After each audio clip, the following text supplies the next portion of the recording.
Hello, Mountaineer Land. We're back with you again. I'm Joey. This is Shane. Man, what a great game we just all sat and watched. Couldn't ask for nothing better. And we're going to talk about it right after this.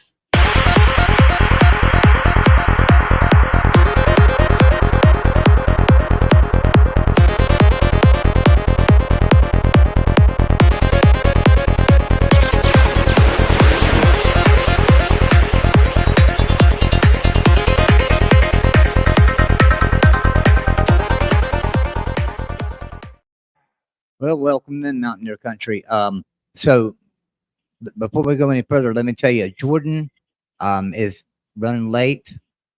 As far as I know, he is going to be here with you guys at some point, but he's running late right now. So Jordan will be here. So right now, you got me and Shane though, and you know what, Shane? Yeah. This game tonight started out with a bang, 11 seconds in, with the 75-yard touchdown pass. And it just never let up all the way through. Well, we was talking about it before the show, some of our favorite plays, and you mentioned the best one of all. Oh, Tyron Bradley. He's a junior. He looked like J.J. Watt. Coming up there, one-handed grab. I mean, that's better. That's a better catch than I've seen all year. Other than, let's talk about some high school football. It was on the interwebs yesterday. I think it was Fairmont and was playing in the state championship, and the kid made a one-handed grab in the end zone for a touchdown going out of bounds. This was just about as good, athletic, effortless. If it doesn't make the ESPN top 10, then I'll tell you what, Santa's going to come take all of ESPN's presence away from them and put them on the naughty list for next year. Yeah. Well, we got somebody else backstage with us, eager to come in here. How about this one, Mr. Eugene Napoleon? Hey, what's going on, Eugene? Listen, it's always a great day, night, afternoon to be a Mountaineer, but especially after 30 to 10, butt whooping. And as I said earlier, North Carolina was going to run into a WVU buzzsaw, and they did. Yeah, Yeah, they did. Hey, what did you think about that Tyron Bradley's interception, number 8, that one-handed snag? Is that one of the best football plays you've seen of the year? Absolutely, and I tell you, I'm hoping it's going to be on the ESPN. It should be top 10, right? I just said that. Yeah, I just said that. Yeah, absolutely. That alone is fantastic. But Beanie, with a little bit of special, we talked about special teams, fellas. What do you think of that? Yeah. We hadn't seen nothing like that here. Yeah, I really like Beanie Bishop. As a matter of fact, you've seen him progress, and that's why he is an All-American. God bless him. He's progressed the whole season, and this is how you cap it off. Yeah. I wanted to give a quick shout out to the people out here in the chat with us. Mountaineer Larry with Kenny, who says, woohoo, 9-4 Mountaineers. Yeah. Can you believe that? Oh, if you had told me at the beginning of the season, 9-4, I would have told you were batshit crazy. I'm going to be honest with you. I did. I said 8-4, 9-3. Honestly, yeah. Eugene, I would have told you then, not to your face, but I would have told you you're batshit crazy. And you are crazy like a fox. Hey, another person I want to mention that jumped off just looked like he was just, he's not I guess I'm trying to be nice. He's not, it doesn't look like he's a super duper like athletic guy, but he just executes well. Okay. And like I said, I'm a fan. I'm not a coach or a player. He had 5 receptions. Let me see. I'm going to try to get the stats right here. Number 87. Where's he at? Yes. Yeah. Shoot. I had it right up here. Okay. My bad. 89 yards. I just know I've got to find his name here. Boy, did he look good. He's one of our tight ends, correct? Not Clemens, but the other young man. Clemens. Yeah, Clemens. Yeah. He's tough. But I mean, like that's a coach's like kid player. Like that, he looks like he was a coach's kid or something. Might not be the best ball player in the world, but really executes well.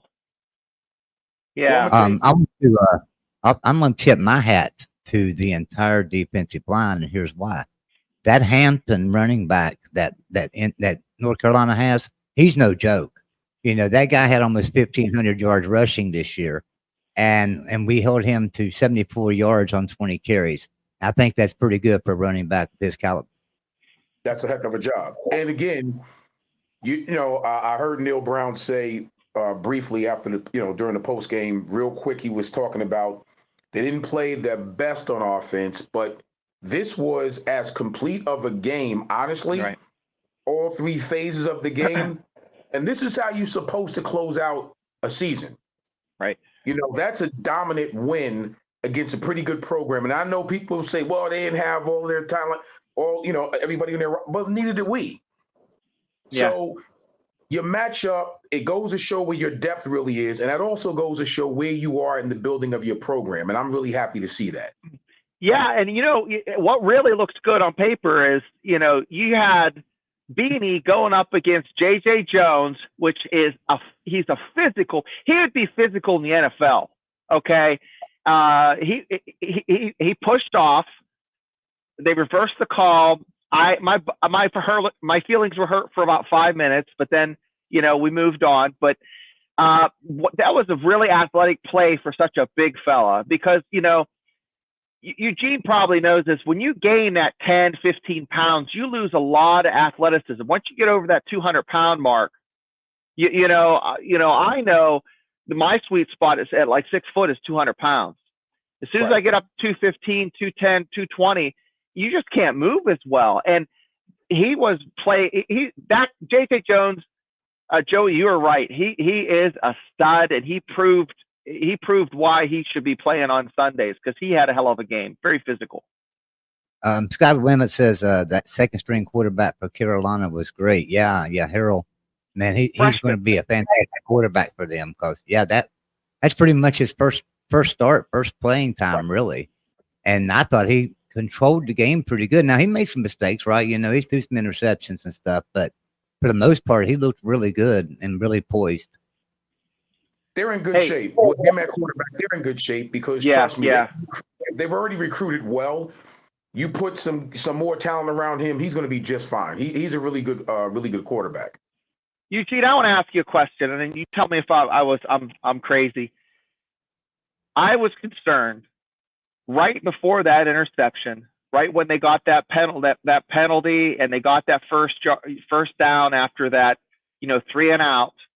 Right. I thought that was a momentous shift of just the attitude of the players. If that would have happened 4 games ago, you could have lost the game because it seemed like their heads in previous games when that type of thing happened, Neil Brown lost the team. They didn't. Absolutely. No, you're 100% correct.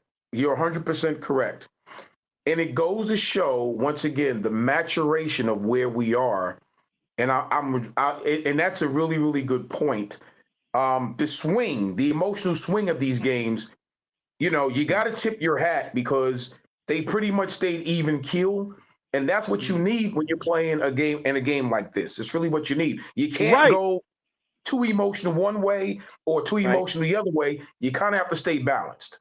And even if they would have stayed balanced, when he got that interception, they went 3 and out, and I'm like, they're gonna crap the bed again because this is really has to be emotionally tough, especially for younger guys that are playing that we haven't seen all year. Neil Brown said he was gonna plop them in, and he sure did, and boy, did they play well.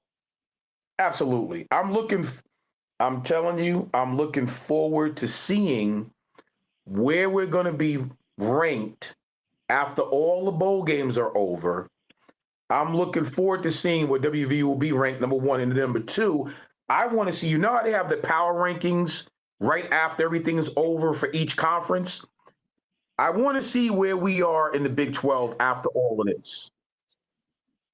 Be interesting to see. I would say number 4. I was thinking that before the game. What do you think, Joe? What do you think? Yeah. I can't keep up with it so much these days because you never know what's going to happen. Yeah, for well, we have Oklahoma State playing next. Right now. I think though that but what everybody's saying we're 4 right now in the Big 12, right? Right. Well, that's what I'm saying. I think we're sitting about number 4. But that's what everybody's reporting. Everything I've seen, West Virginia's 4th. But Yeah. I don't know that. But when it's all said and done, right? Who knows where they'll rank people because there's so many teams in the Big 12 with the same record. Yeah, but before this game, guys, I would honestly debate that Kansas was a better team. Okay, I personally, I think that they, just all around after this game, I would beg to differ. I think, put it this way, okay, if we played Kansas tonight, the way we played tonight, I don't think Kansas beats us. Right. I don't think they beat us. Do you put Kansas State ahead of us? No. Heck no. I don't either. But if that West Virginia team shows up like they did at Houston, then Kansas would win. Hey, listen, we've got another special guest in the back room. He's been on the show one other time with me and Mark Rogers over on the Voice of College Football. And listen, this is another brother of Eugene Napoleon sitting here with us. Ladies and gentlemen, Mr. Avon Coburn is with us. Avon, my man. What's going on? That was a big win for the Mountaineers, wasn't it? That's a huge win. What's up, Eugene? The GOAT? What's going on, my good brother? How are you? Hey, man, I can't call it, and I won't. It's a good night to be a Mountaineer, isn't it? Wherever you are. Yes, sir. Wherever you are. It is a great night to be a Mountaineer. I'm glad we pulled that one off. I mean, we were supposed to. We wasn't really playing nobody. You know what I mean? Everybody didn't play. I was just thinking, I was going to say, that's what you're supposed to do, quote unquote, when you're not playing anybody. Facts. Supposed to do. Couldn't even make it. It couldn't have been any closer than what it was. And as a matter of fact, I would have loved to put up about 14 more points, but that's just me. I mean, I would have loved for them to do something in the third quarter. They didn't move the ball in the third quarter. It was pretty ridiculous, but I mean, we got the dub. I mean, that's all that really matters. You know what I mean? Absolutely. So I didn't ask you guys about the fake punt. I mean, that's the sprinkle on top of the cupcake. There, we had the interception, the special teams return. The return, and then that was fantastic. Now they got 3 points out of it. I was kind of bummed about that, but yeah, they left some points on the board. I was surprised at the call. I thought that was pretty ballsy. I was happy he did it. Don't get me wrong. Yeah, because usually he gets a little bit conservative down there. Yeah, that is not a Neil Brown thing to do. It's not. No, it's not. It was real healthy, and I've never seen that out of Neil Brown. I loved that call. I did. It was great. Maybe we don't know Neil Brown as much as we thought we did. I think you're right. From that pick 4th down that he didn't go on, I don't think he didn't see a 4th down that he didn't like this since then. I mean, 4th and 13, we're gonna go for. I'm like, buddy, kick the ball, but yeah. Yeah, he's made some gutsy calls this year, and I think that's because of the Pitt game last year, the 4th and inches and not. I mean, he just caught so much. Yeah, he did. He caught so much from the fan base, and former players, current players sometimes. So yeah, I think this year's play calling has been a lot different. I want to ask you too. So Neil Brown is reported being he's reported to be very open and out and and welcoming to alumni, like yourselves. Is that true? Do you feel like he allows you guys kind of back in a little bit? I mean, Dana Holgerson basically shut it down. You couldn't, talk to the players. You couldn't go in the locker room or anything like that. From my experience, I mean, he's never not said he welcomed, and his coaching staff. Avon, come in. I would love for you to come in and talk to the players and just be around. Like so he what he said is true. He hasn't been contrary to what you've heard. I mean, I haven't showed up much because obviously I got a family, and for me to leave, my wife is like, you're gonna take at least, I got 4 babies. You're gonna take at least one of them with you. And I'm like, but no, he's been all love welcoming, man. Like all love welcoming. And I think I've had a chance to speak to him one time when we were all on a Zoom, so it wasn't just me and him. And it seemed like he was very sincere with what he said. I haven't had the chance to get back to Morgantown, and I have to be honest about the whole Dana thing as well. Because my son started his career at WVU, he was in Dana's first recruiting class. I kind of had an open door policy with Dana. Now, it is what it is. I'm a little bit funny in that way. When I go back, I don't want the red carpet treatment. I don't want the none of that. I just want to go and be quiet, be humble, and just be as supportive as I possibly can be. So, right now with both of them, I mean, I'm sure, if my wife and I or Brandon goes back there, they seem to be very welcoming. So I'm gonna take it as that, and I'm gonna, I'm actually gonna test that theory. I'm just going to pop up just for no reason at all. Let me ask you a question because this is a great point from Sky's Limit. Neil Brown had to rebuild, but you can thank the new athletic director too. And you know what? If you think back, listen, we all thought the world of Shane Lyons was as a good athletic director. But if you look at our athletic department in 2019, 2020, things were down across the board. It wasn't just in football; it was in every sport, right? And so then you have to, so Shane Lyons goes out. In comes Ren Baker, and look at our programs now. I mean, soccer's doing well, baseball's doing well, swimming's doing well, track's doing well, football's doing well. So, I think we do have to thank Ren Baker a lot. I think he turned some things around up there.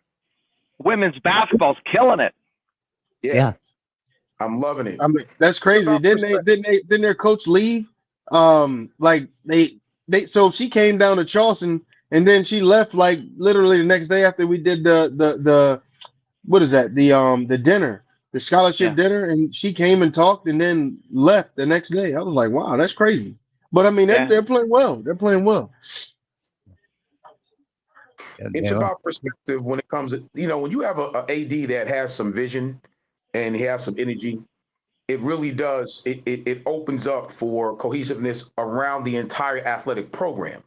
And I think that's what you're seeing in Morgantown, which is a beautiful thing. It's important. That camaraderie amongst all, basketball, football, baseball, track, swimming, all of that, it's important. And I think that does come from the top down. If you have a really good AD, you need that cohesiveness. I agree. Yep. Avon, I want to ask you, I mean, we had bumped into each other. You probably don't remember, but my sister lived with Rebecca Barnes. You guys had class together, Timberline. So I'm Jessica's older brother. I had blonde hair then. Yeah, I had blonde hair then. Hey, I was the guy, the Army guy. Yeah, she was super cool, man. Yeah, she still is. She's like you. She has little babies, and she went from being an Air Force navigator to being a stay-at-home mom. So she's holding it down just like you, And I feel for you because I remember driving from Missouri. My buddy we had season tickets. He'd come from Moore, Oklahoma, pick me up in Missouri, and my wife is like, "I've had it with the kids. You got to take one of them." So I literally took a 2-year-old on a road trip to Morgantown to watch a game. But I want to ask you, have you been back?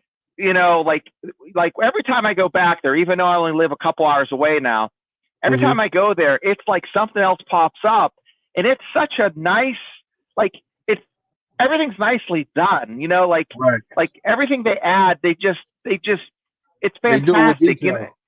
yeah, and you know, I live by a college town up by Slippery Rock, PA, and nothing changes Mhm. here. But Right. boy, you know, and it's all based, and what I'm getting to, I'm going to get to the damn point. Just bear with me. It's based off of the hard work and sweat and blood of the football program and For sure. basketball program. So that built that school and made it what it was. It all started when I started in 92 and 89, back then with Eugene's team being successful. Then the enrollment went up. It went down for a few years. Then 93 went up again. And it just, it built that program. And I just want to thank you guys for all the hard work you've put in. And I just want to see if you get to go back as frequently as I do to see the fruits of your hard work. Yeah, I do, man. I can't say I get back. I probably go to maybe 2 games a year.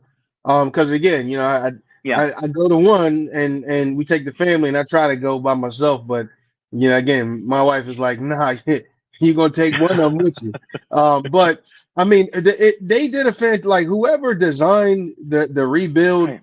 I mean, they did a fantastic job because it all looks like it was done succinctly, like there was order and they didn't not just putting up buildings.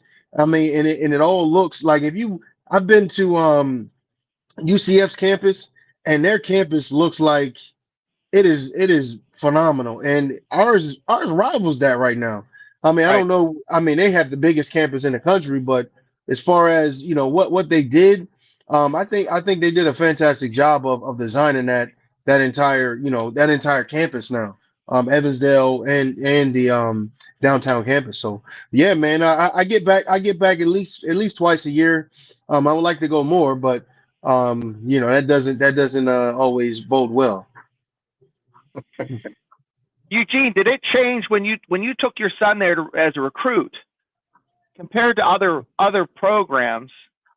West Virginia passes the eye test, right? Absolutely. It definitely holds its own. I like to think that we have one of the more beautiful campuses in the entire country, in my humble opinion. And now every time I go back, I'm saying it jokingly, but I'm actually jealous because every time I go back, there's something beautiful. You know what I mean? It really is. Oh yeah, it definitely passed. I can't imagine what it looked like from you know when you started, and now that is just so dramatic change. I mean, because it's totally different from when I played. It's night and day. I mean, night and day. And Eugene, I'm between you and Avon as far as age. Like I kind of branch between the two of you. And like I saw that transition in '93 from the old guard of Sunnyside when you were a young dog rolling around the Sunnyside acting foolish, you know, to now where it's just ball buildings, you know, it's amazing. Unbelievable. Well, I mean, speaking of upgrades, right. Speaking of upgrades at Western University, while we're on that subject, you might as well upgrade your insurance too.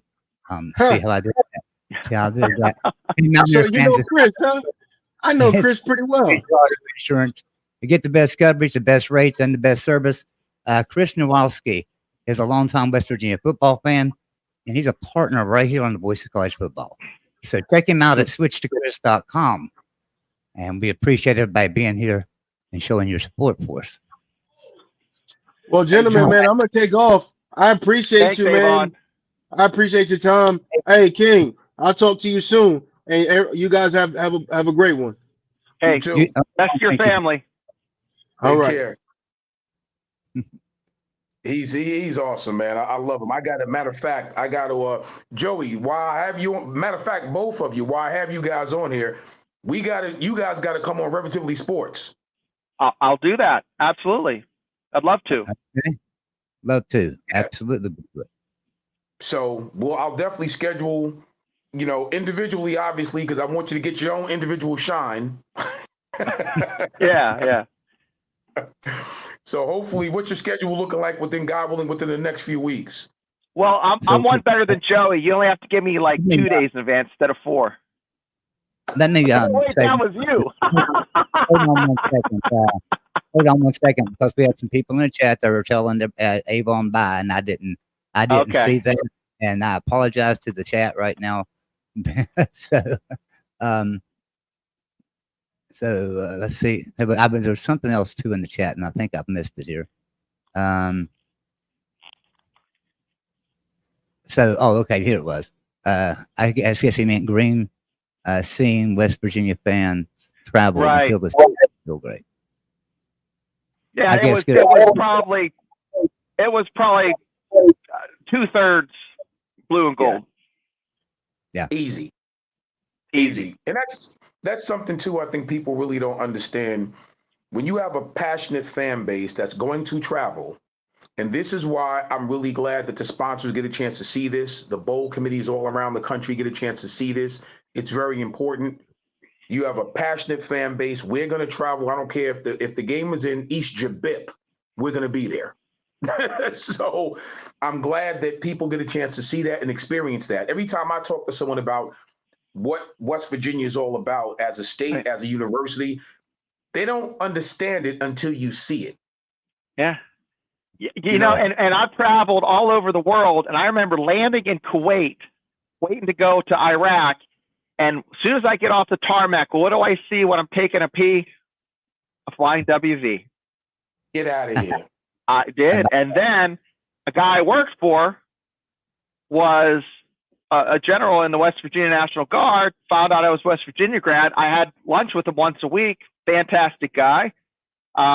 Ran into a bunch of, I was traveling in Iraq with a guy named Matt Coakley. Shout out to Matt. And he played football at West Virginia Wesleyan, went to law school at WVU.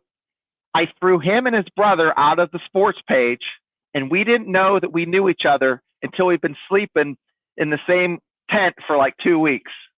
And it's a small world, but the Mountaineers are like, we're everywhere. And it's so true. And I don't understand why it's such a surprise to people that the Penn State West Virginia game was so well watched, or that we travel. It's not news. It's been that way for 20, 30, 40 years. Yes, it has. Absolutely. You're 100% right. And the numbers back it up that after Oklahoma and Texas leave, we're the largest fan base in the Big 12. And I think even with the newcomers, but with the 4 Pac-12 schools coming in, I think we still will be the largest fan base.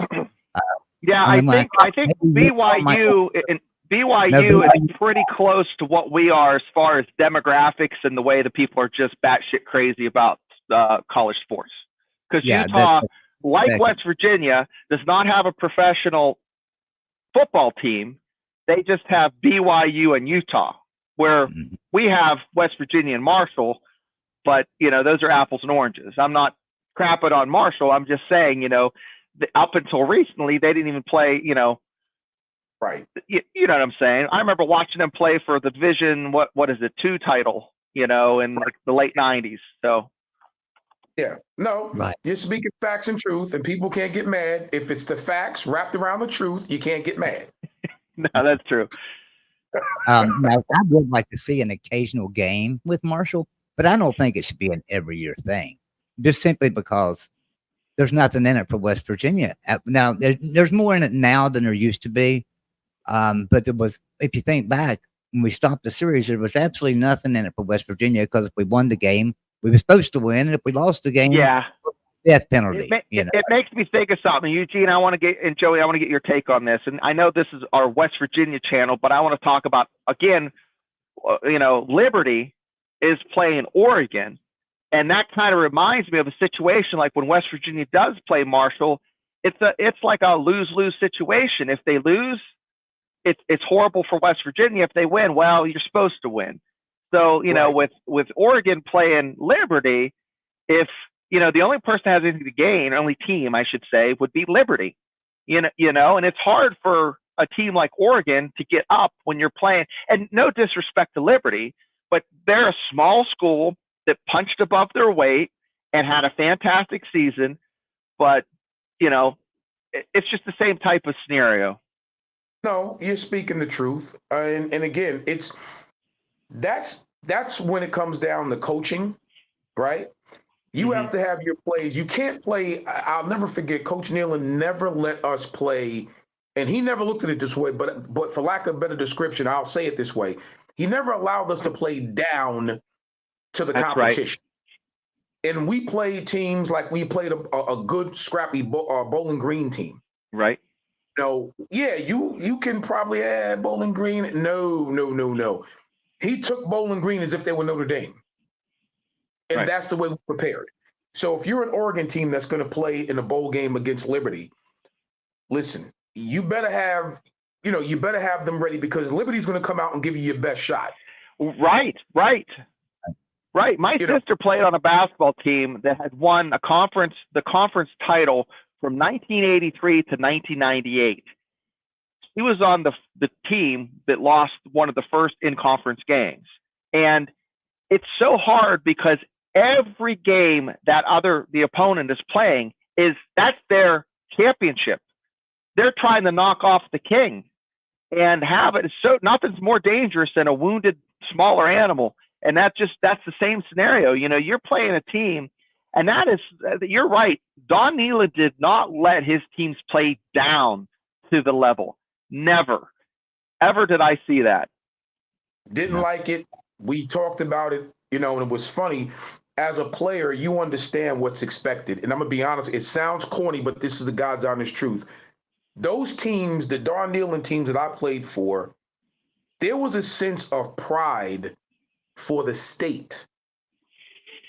We knew that. Honestly, we understood it. We knew it. And as the new term now, when you hear the term, you stand on business, right? So back then we stood on business for the state.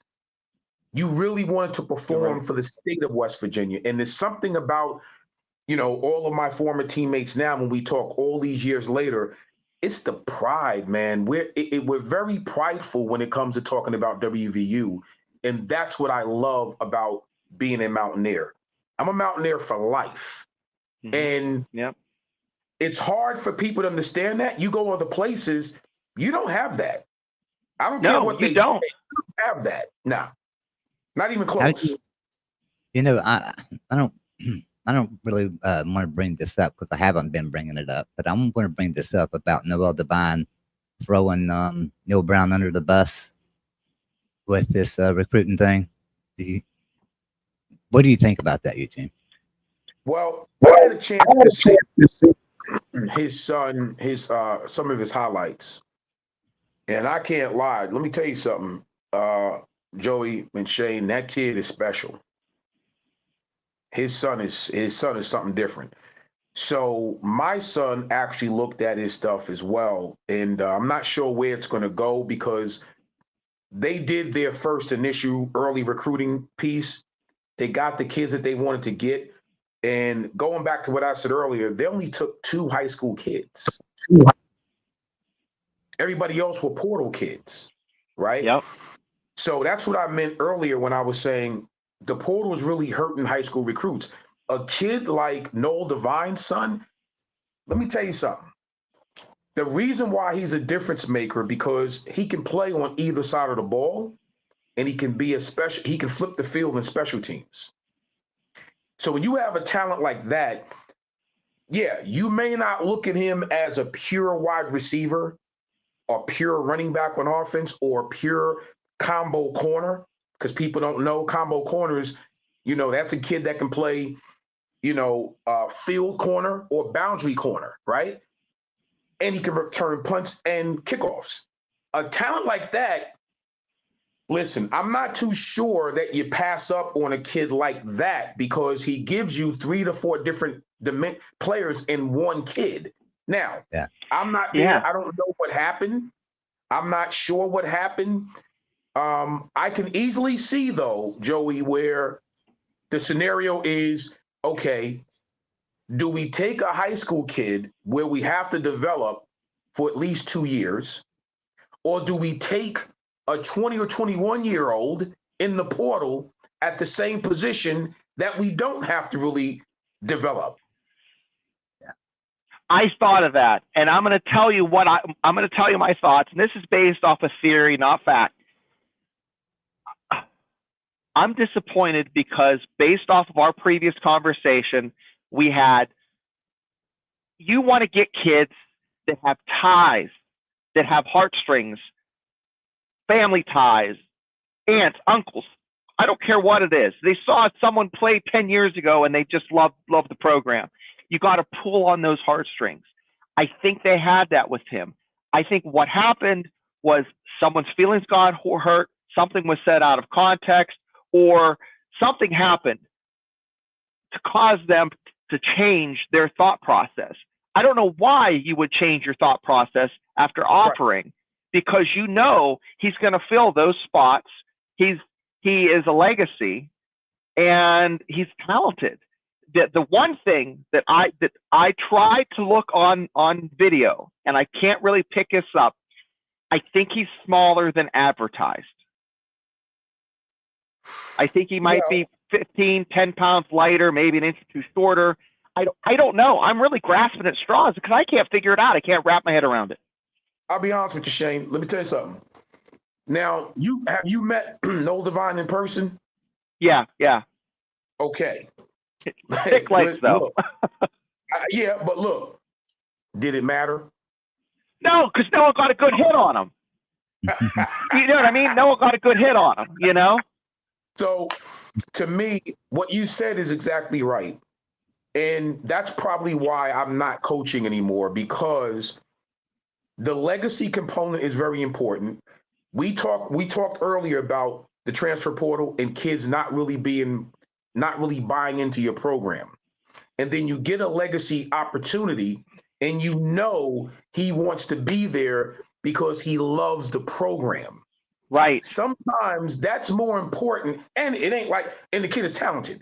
So you do get a combo plot. He loves the program. He's going to be a committed Mountaineer, and he's talented. So we don't know. I wasn't there. And he's a good kid.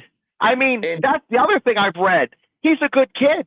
There's no bad press. It's so easy nowadays to find crap and dirt on a kid that did something stupid. Every kid does something stupid, but I couldn't find anything on him. I looked for 45 minutes one day. I'm hoping, you know what? Trying to figure it out. I don't know if they can fix it. I hope they do.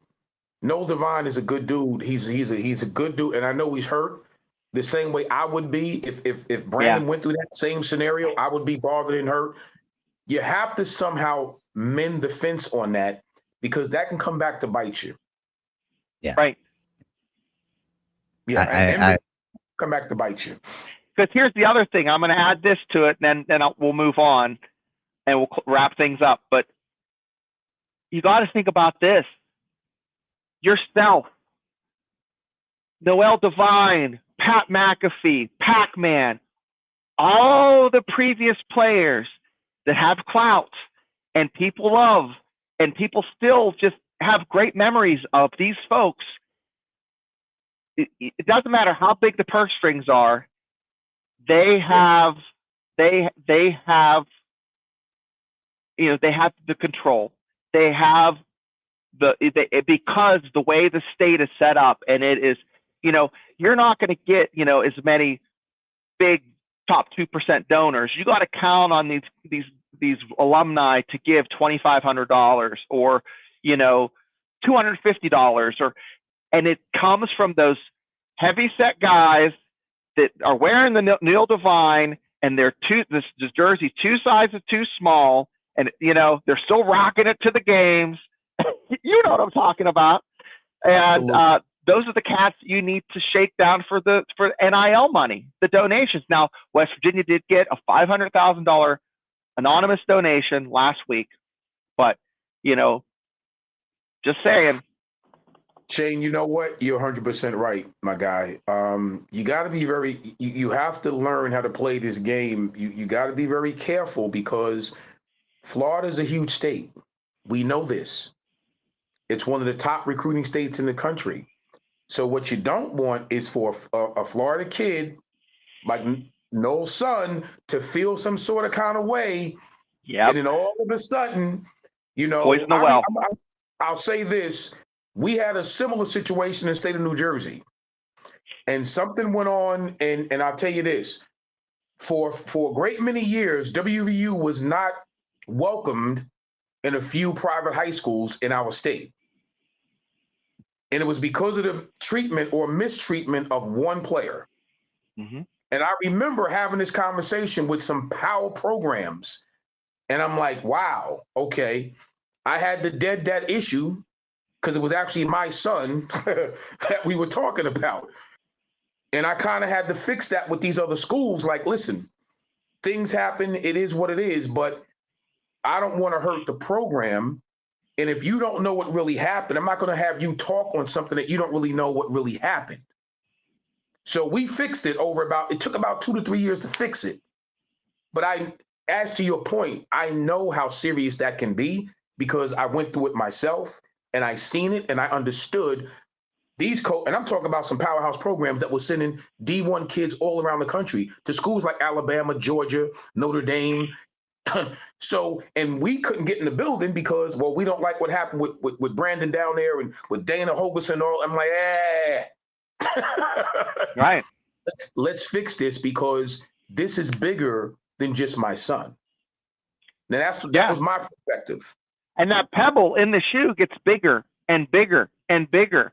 And it becomes from a problem to a serious problem just based off of perception. And it doesn't matter if those two high schools hate each other. They dig their heels in, and it's us against them. Oh, absolutely. Well, because it's the camaraderie of these programs.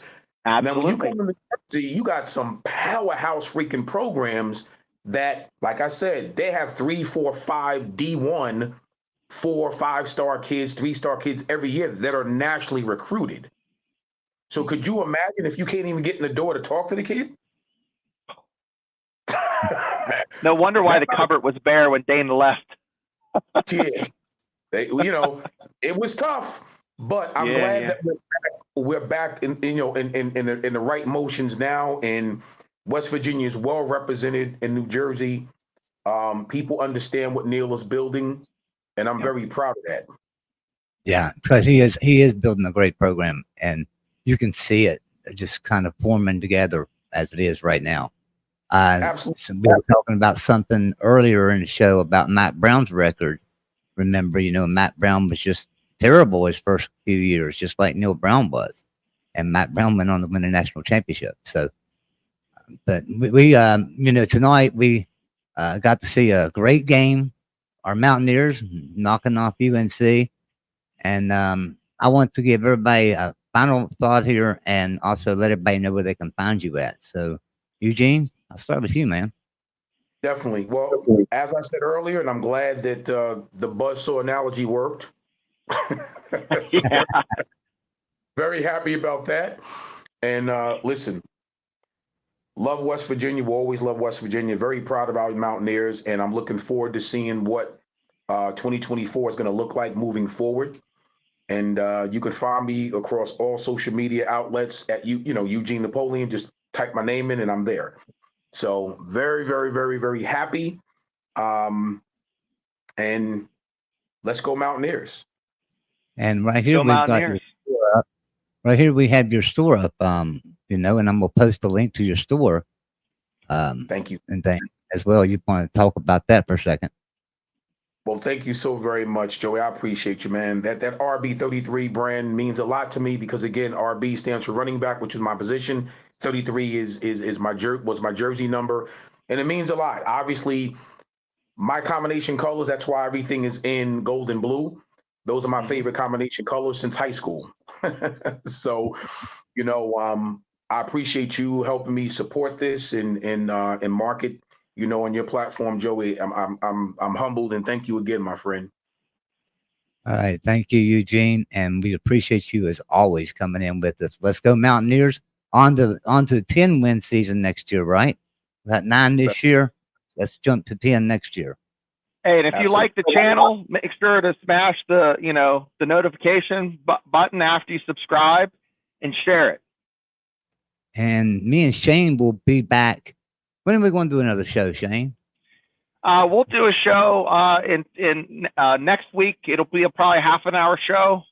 Just kind of wrap up the season and talk about some thoughts. If any news breaks, might do a short show, but just a quick one. And then through the off season, we'll have a show once a week, anywhere from a half an hour to an hour. Yep, right here on Mountaineer Football at the Boise College Football. And also check us out on the Big 12 channel, Big 12 Football at the Boise College Football. And we try not to talk about West Virginia during that, hour-long show. We do a pretty good job. Yeah, we try to stay off the West Virginia subject when we talk Big 12 football. Everyone have a great night. Thank you so much for being here on both our shows. We had great crowds, so we appreciate it. Thank you, Eugene. We really appreciate it. Got it. All right. Take care, my guys. I'll talk to you soon.